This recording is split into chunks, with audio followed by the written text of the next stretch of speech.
Welcome back. You're watching Morning Live. Thank you for choosing to stay with us. Now, the third installment of Transnet's Young Entrepreneurs Conference and Expo will discuss a wide variety of issues affecting young entrepreneurs to inspire and motivate them.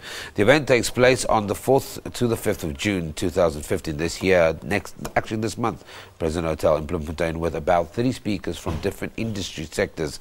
The event promises to engage young people. Joining me in studio now to share more light on our topic is Matefo Morakeng, who is the Chief Executive Officer of M3 Marketing, and Tumi Marche, who is one of the project managers at M3 Marketing. Guys, thank you very much for joining us. Thank you. Thank you, sir. Matefo, let's talk to you. Let's start this conversation with you. This is its third installment. I can only imagine that when we engaging young people, we're also talking about prospects, the future. Talk to me about this year's theme. Okay, the theme for this year is empowering youth for the future. It is so that we are able to make sure that we prepare them nicely in terms of the kinds of speakers that we bring, the kinds of topics that we discuss, and the kinds of engagements that happen at the conference, so that we are able to prepare them. Because one of the most important things that young entrepreneurs actually never get to actually get clarity on is you'll find they still ask questions to say, okay, fine, I want to register a business. What can I do? Because now if you're an entrepreneur, you don't ask a person, what can you do when you start a business? You have to be knowing what is it that you want to do. You just want to be guided on the steps, how to do that. So it's issues like that we try to tackle to say, okay, fine, you don't ask what I can do, but you ask how do I do it? And also to say, okay, fine, now when you're on the journey, what keeps you motivated? What is it that actually keeps you inspired? And where do you go now that you are in there? Who can you talk to? Who can you go for mentorship? Who can you go to for things like funding and stuff like that? Tumi, let me bring you to this conversation because I can only imagine as a project manager, you've got to make sure that this conference is now in its third installment, but you've got to make sure that we're always progressive in our conversations, that there's got to be new things, that when we talk to young entrepreneurs, that we're not, although the question comes up of how do I register a business, we can't be stuck in the starting point. Thank you, sir, ma'am. It came at the right time. As you know, that June month is a youth month, and it's colliding to say we are looking forward, we are excited about young people, and we are on the annual event.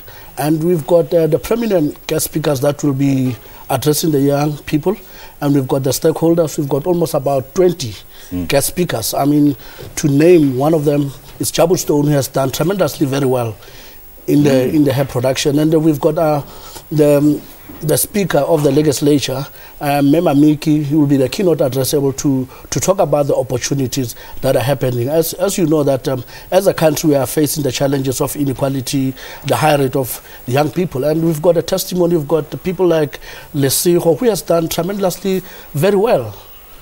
Let's talk about people like Jabu Stone very quickly, Matefo, because I do think that is a success story that we in South Africa, we don't celebrate too much. There are loads of successful people that have, through their own determination, hard work, have become recognized across the world, and Jabu Stone is one of those people. Talk to me about the mix of getting just the right kind of speakers to be able to galvanize, energize young people and focus them in the right way. Okay. Talking about Jabu Stone is very interesting because during the course of the year, because this is an annual conference, so what happens is during the course of the year, the speakers or the people that we get to meet or people that we know or that we aspire to, we actually on a regular basis have a conversation with them, because we want to be able to be sure that we are moving in the same direction. Because it's well and good to have a speaker at an event, but if your objective or your vision is not the same, that speaker is not going to add value to your event or what you want to achieve. So people like Jabu Stone has actually been one of those people that actually, after meeting him for the first time about a year ago, then one felt, you know what, this is the kind of person that has to actually, he must actually be out there talking about entrepreneurship and what it takes. And through the conversations that one has had with him, it's incredible how he is able to make complex things look so simple and very achievable. So a person like that, I tell you, he's going to be a joy to have at the conference. To me, very quickly, people sitting at home, more details, where can they log on to? They can still log on our website. Full, hey? We are already, the bad news is that we are full. And sure, but there might be people that are interested in next year's event. And yes, definitely. We are, and possibly next year we are moving to a bigger venue. And then we'll be spreading to other provinces. And they must check on our website. Yeah. And Facebook page. On the Facebook page. Yes. Okay, these are some of the interesting things that we need to definitely share some of the insights coming out of this conference with a population at large. Okay, it's Matefo Marakeng, who's the Chief Executive Officer of M3 Marketing, joined by Project Manager Tumi Marche, and they're talking about the third installment of the Transnet Young Entrepreneurs Conference and Expo. Unfortunately, it's fully booked, but you should be following them on their websites, on their Facebook pages to find out more details of the future. Okay, we had a conversation with Shrek Fiona.